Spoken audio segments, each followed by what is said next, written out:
मेरे पीछे देख रहे हैं, एक सुंदर सा गार्डन, ये पहले ऐसा नहीं था।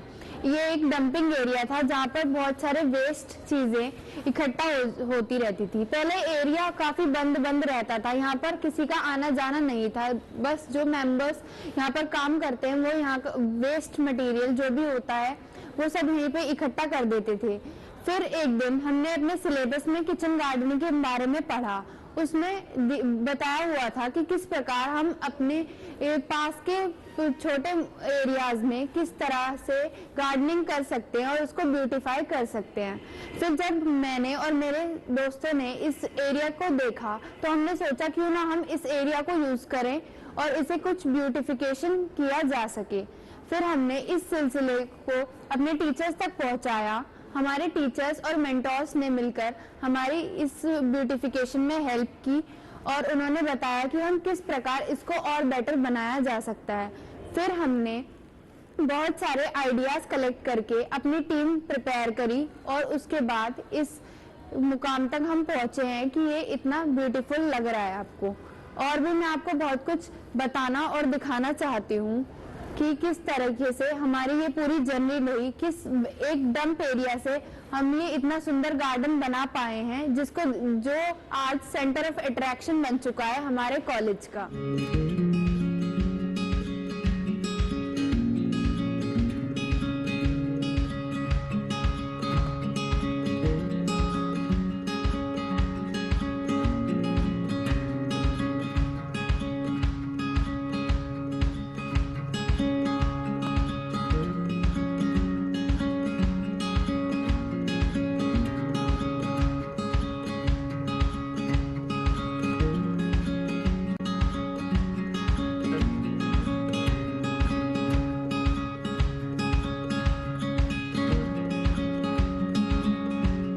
फ्रेंड्स, मैं आपको अपने कॉर्नर पे लेकर चलती हूँ जो कि मेरा फेवरेट कॉर्नर है।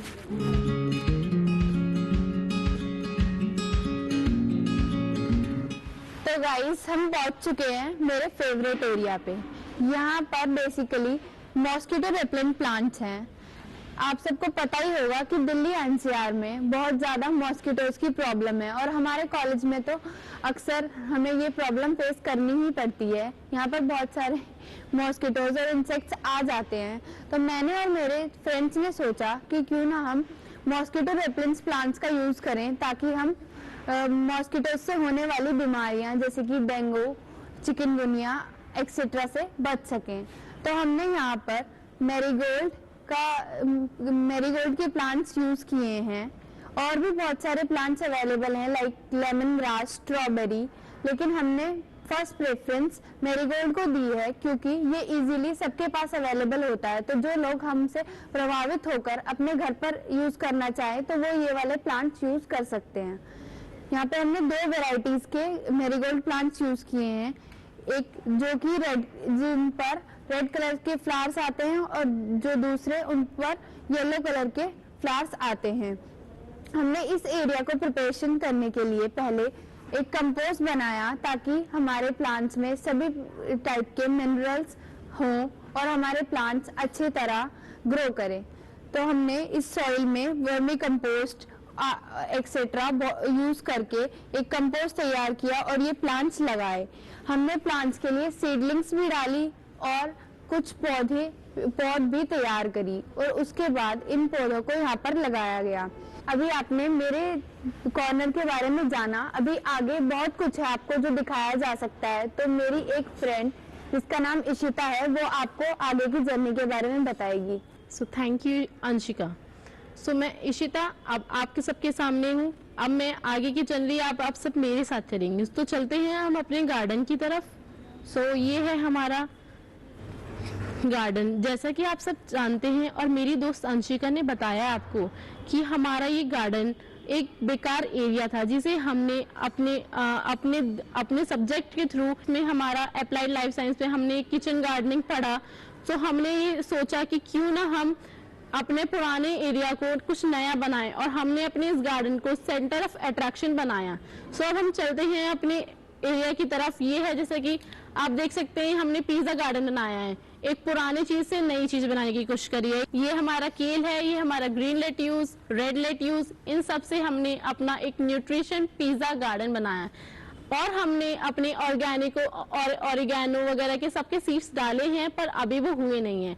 तो ये जो हमने केल वगैरह लगाए हैं, अप्रॉक्स हमें ये 15 डेज हो गए और आप देख सकते हैं कि ये कितने खूबसूरत लग रहे हैं निकलते हुए।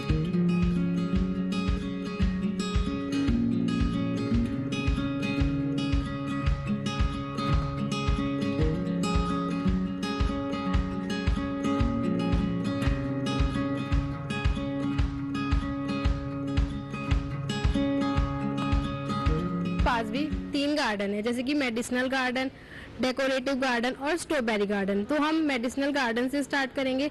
आज के टाइम में बहुत सारी डिजीज हैं, हम उन्हें नेचुरली भी सॉल्व कर सकते हैं। मैंने जैसे कि ये मेडिसिनल प्लांट का कॉर्नर बनाया है, इसमें मैंने बहुत सारे प्लांट्स लगाए हैं, जैसे कि ये एस्पैरेगस है। ये अजवाइन का पौधा नहीं है, पर इसके पत्तों में से अजवाइन जैसी स्मेल आती है। फ्रेंड्स ये देखो, मैंने लहसुन का भी पौधा लगाया हुआ है। इससे लहसुन में एंटी कैंसरस प्रॉपर्टीज होती हैं और इसकी लीव्स को भी हम पास्ता वगैरह, माइक्रोनी वगैरह में यूज़ कर सकते हैं एज अ गार्निशिंग पर्पस। ये हमने एलोवेरा लगाया है। एलोवेरा को किसी भी तरह की इंट्रोडक्शन की ज़रूरत नहीं है। एलोवेरा हम बहुत सारी मेडिसिन में यूज़ करते हैं। आज की डेट में हम अपने स्किन वगैरह के लिए यूज़ करते हैं। ये हमने लेमन ग्रास लगाई हुई है, इसमें से लेमन जैसी स्मेल आती है। करी पत्ता लगाया हुआ है। करी पत्ता हर घर में होना बहुत ही ज़रूरी है। यह इसकी न्यूट्रिटिव वैल्यू भी बहुत अच्छी है और ये बहुत सारी डिजीज़ में भी हेल्पफुल होता है। ये हमारा सेकंड गार्डन है, डेकोरेटिव गार्डन। इसमें हमने बहुत सारे प्लांट्स लगाए हैं, जैसे कि डहेलिया, पेंटूनिया और डेजी। अभी तो हमने इन्हें 10-15 दिन पहले लगाया था। कुछ प्लांट्स बहुत अच्छे से ग्रो हो गए हैं, पर कुछ पर अभी फ्लावर्स नहीं आए हैं। पर मुझे ऐसा लगता है कि जब यहाँ फ्लावरिंग होगी तो ये बहुत सुंदर लगेगा। ये कॉर्नर एक बहुत अच्छा अट्रैक्शन पॉइंट बन जाएगा। यहाँ बहुत सारी बटरफ्लाईज वगैरह आएंगी। आइए फ्रेंड्स, अब मेरा एक और कॉर्नर है जो है स्ट्रॉबेरी गार्डन। अब मैं आपको वो दिखाती हूँ। जैसे कि हमें पता है स्ट्रॉबेरी सबको बहुत पसंद होती है। आइए चलते हैं स्ट्रॉबेरी गार्डन की तरफ। ये है हमारा स्ट्रॉबेरी गार्डन, जहाँ हमने स्ट्रॉबेरी के प्लांट्स तो लगाए हुए हैं। स्ट्रॉबेरी के साथ में हमने और भी बहुत सारे प्लांट्स लगाए हैं जो हेल्दी भी हैं और जिनकी न्यूट्रिटिव वैल्यू भी बहुत अच्छी होती है। स्ट्रॉबेरी सभी जानते हैं, स्ट्रॉबेरी बच्चों को बहुत पसंद होती हैं। स्ट्रॉबेरीज केक वगैरह में भी बहुत यूज़फुल होती हैं और आइसक्रीम वगैरह में भी बहुत हेल्पफुल होती हैं। स्ट्रॉबेरी के अलावा हमने यहाँ ब्रिंजल के प्लांट्स लगाए हुए हैं। अभी ये अच्छे से ग्रो नहीं हो पाए हैं क्योंकि हमने 15 डेज पहले ही इनको लगाया था, बट थोड़े दिनों में बाद ये अच्छे से ग्रो हो जाएंगे और आई होप इन पे स्ट्रॉबेरीज और ब्रिंजल वगैरह भी आएंगे। नीचे हमने कोरिएंडर लगाया हुआ है। कोरिएंडर की भी न्यूट्रिटिव वैल्यू बहुत अच्छी होती है। इसे हम एज अ गार्निशिंग यूज़ करते हैं। हमने इसमें पालक लगाया हुआ है, कस्तूरी मेथी लगाई हुई है। कस्तूरी मेथी को भी हम एज अ गार्निशिंग यूज़ करते हैं।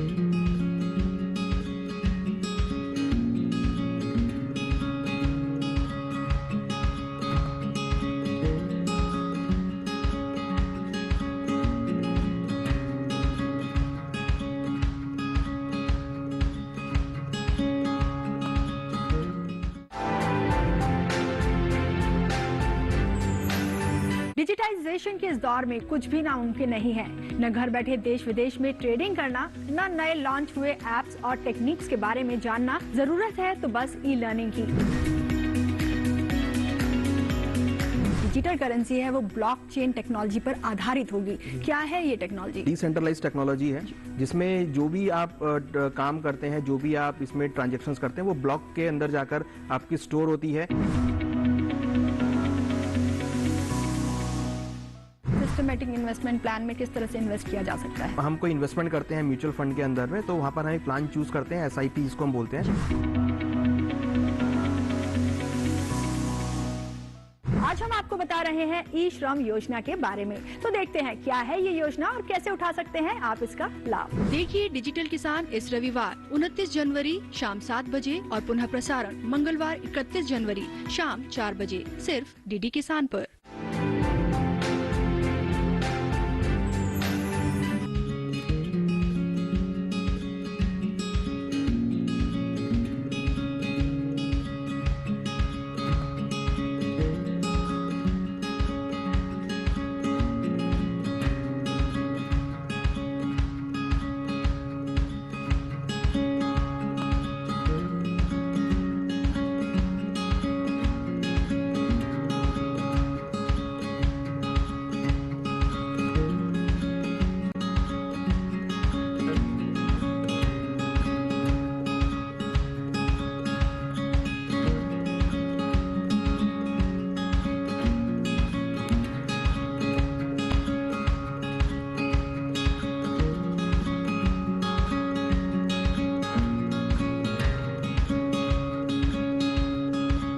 तो हमारे बीएससी होम साइंस की छात्राओं ने बड़े ही जोशपूर्ण और उत्साहित होकर ये कार्य किया और इस होम गार्डनिंग को एक नया स्वरूप दिया।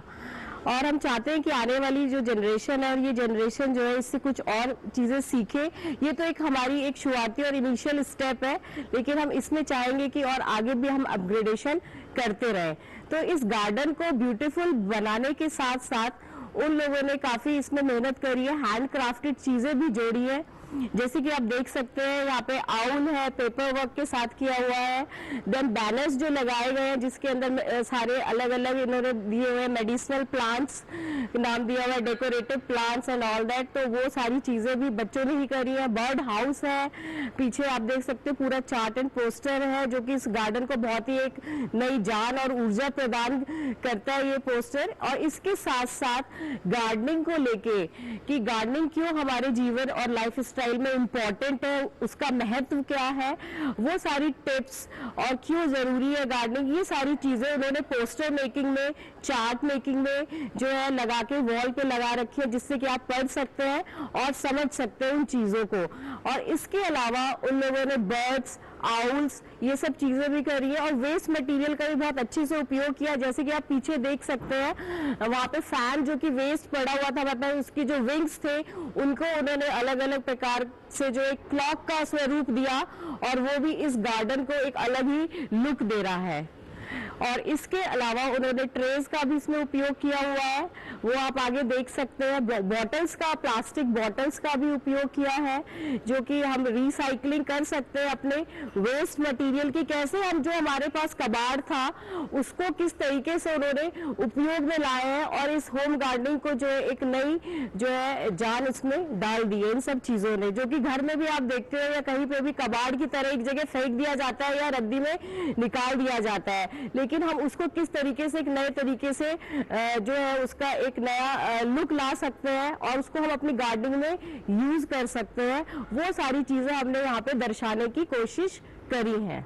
इसके अलावा हमने कूलर्स के वेस्ट ट्रेस का भी यूज किया हुआ है। इसके अंदर हमने विंटर्स की सीजनल वेजिटेबल्स लगाई हुई है जैसे कि कैबेज, कॉलीफ्लावर, मेथी, स्वीट कॉर्न, इनके अभी सीडलिंग्स इसके अंदर हमने लगाए गए हैं। तो थोड़े थोड़े पौधे अभी इसमें से अंकुरित हो रहे हैं। ये हमारे कूलर के बॉक्सेस हैं जिसका भी हमने उपयोग किया गया इस होम गार्डनिंग के अंदर। इसके अंदर हमने विंटर के सीजनल फ्लावर्स लगाए गए हैं इस समय। और मेरे सामने जो है वहाँ पे हमने जो स्टूल के कवर्स है उनका उपयोग किया गया जो कि एक ट्रे गार्डनिंग का स्वरूप लिया गया, उसमें बच्चों ने उसके अकॉर्डिंग उसके अंदर प्लांट्स लगाए गए हैं।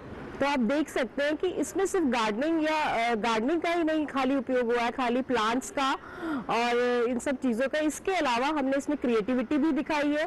साथ में हमने जो भी हमारे पास वेस्ट मटेरियल था उसका भी हमने बहुत अच्छी तरीके से उपयोग किया गया है इस गार्डनिंग को एक सेक्शन रूप प्रदान करने में।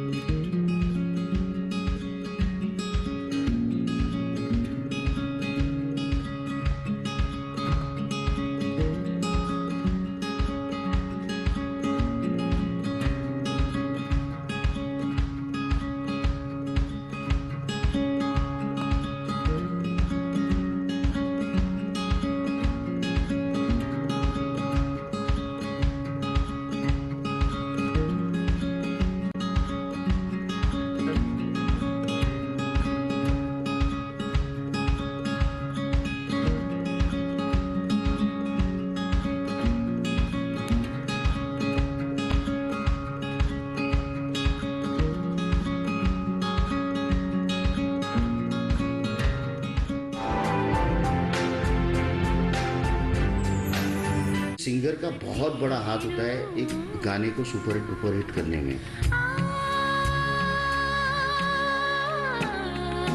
ऊपर वाले का नाम जब भी लिया जाए बहुत दिल से लिया जाए।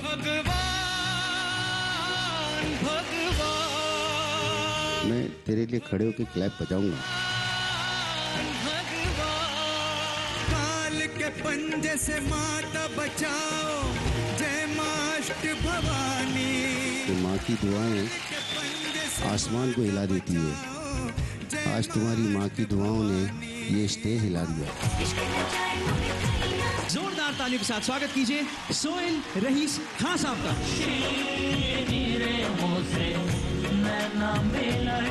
ये बहुत बड़े लेवल का शो है। इतना अच्छा कॉन्सेप्ट आज तक किसी शो का नहीं था। शुरू का एकलव्य हर शनिवार और रविवार रात 8 बजे सिर्फ डीडी नेशनल पर।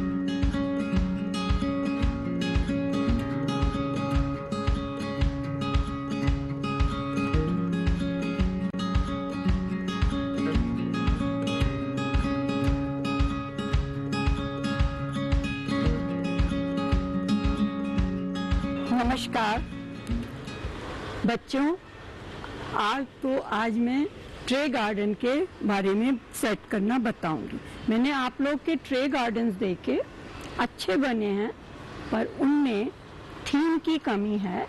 हमें थीम के साथ ट्रे गार्डन बनाना ज़्यादा सुंदर दिखता है। उसके लिए मुझे जो सामान चाहिए वो मैं लेकर आई हूँ। एक ट्रे चाहिए, पॉट मिक्स चाहिए, टेबल्स 2-3 तरह के, कुछ टॉयज, कुछ सैंड टेबल्स, बात को ये पानी स्प्रे करने के लिए स्प्रे चाहिए, कुछ प्लांट्स चाहिए जो कि स्लो ग्रोइंग प्लांट्स होने चाहिए, क्योंकि हमें इन्हें घर में ही रखना होता है। खासतौर से फ्लैट्स में ट्रे गार्डन ज़्यादा सुंदर करने के लिए लगाते हैं। उनके लिए बहुत स्लो ग्रोइंग प्लांट होने चाहिए और जिनको धूप की ज़्यादा ज़रूरत ना हो। और सबसे पहले हमने एक खाली ट्रे ली है, उसमें हमने ये पॉट मिक्स डाला है।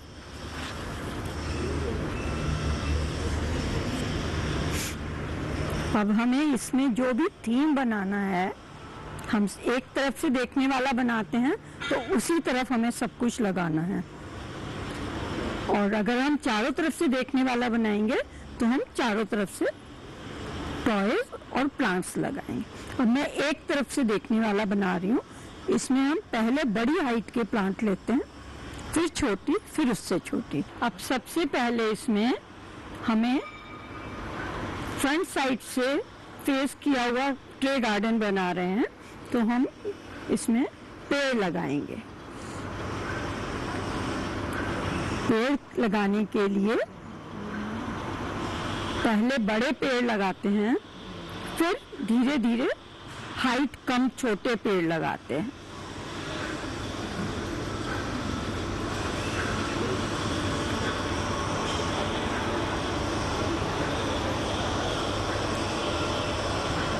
इन पेड़ को सपोर्ट देने के लिए हम इसके चारों तरफ टेबल लगाएंगे।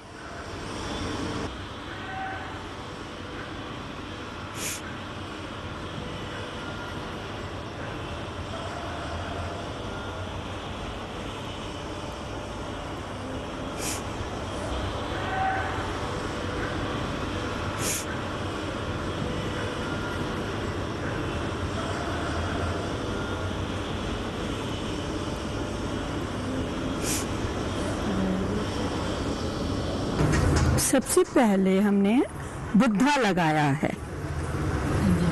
इसको हम पेड़ के नीचे लगा रहे हैं। इसके पास हमारे पास एक और चीज है, मंदिर है। हम इस मंदिर को लगा रहे हैं।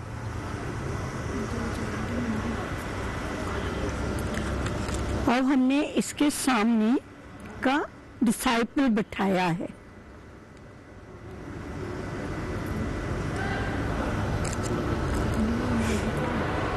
अब हम इसमें सीप लगा रहे हैं।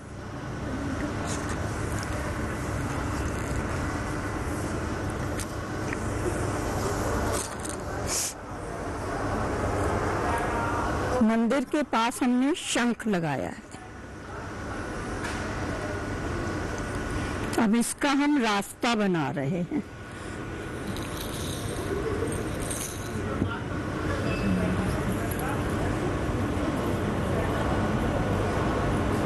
यहाँ पे हमने अब मंदिर के लिए रास्ता बनाया है।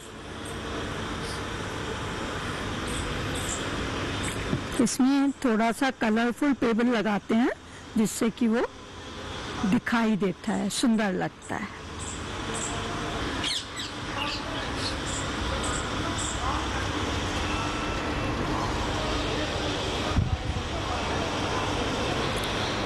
अब मैं इसको यहाँ से डेकोरेट कर रही हूँ, ये टेबल बना के।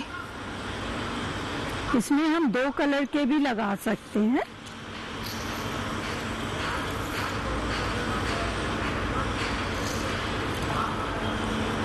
बेसिक बात यह है कि आपको जो ये पॉट मिक्स बिछाया है ये दिखाई नहीं देना है, तो हमें किसी चीज से इसको कवर करना है, सारे पॉट मिक्स को।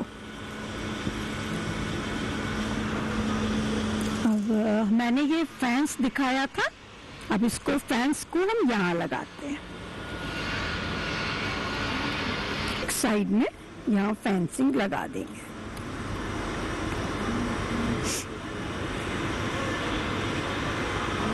इसे आप 2 साइड में भी दे सकते हैं। एक छोटा सा टॉय है टैडी, इसको लगा दिया है।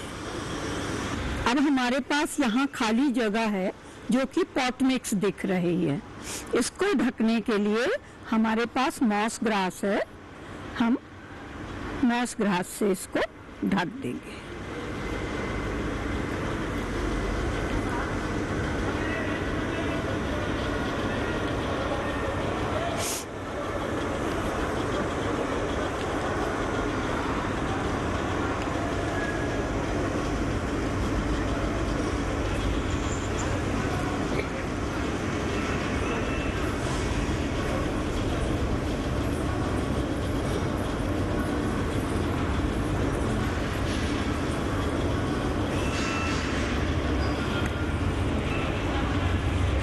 ये लीजिए, आपका ट्रे गार्डन तैयार हो गया। इसको मैं आपको फ्रंट से भी दिखाती हूँ, ये फ्रंट से कैसा लगेगा।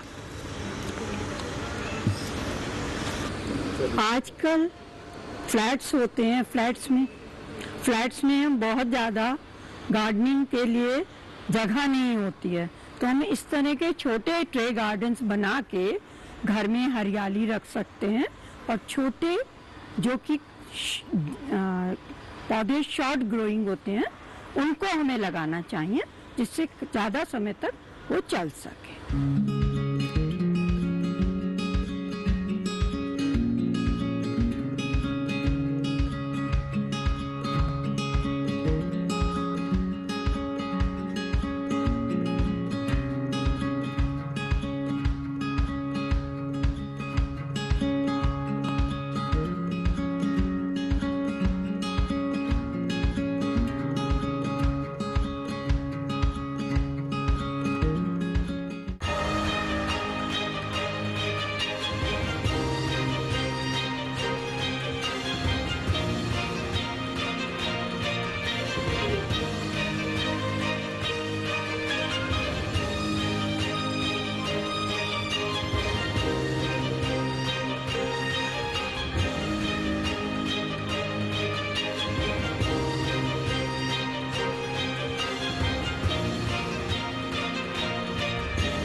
मन की बात है जन जन की, संघर्षों के कुछ किस्से, कहानी कुछ सफलताओं की, अनकही विरासत की, उम्मीदें नए भारत की। महीने के आखिरी रविवार का रहता है इंतजार, ब्रह्मपुत्र के घाट से हिमालय के विस्तार तक होती है मन की बात प्रधानमंत्री के साथ। तो सुनिए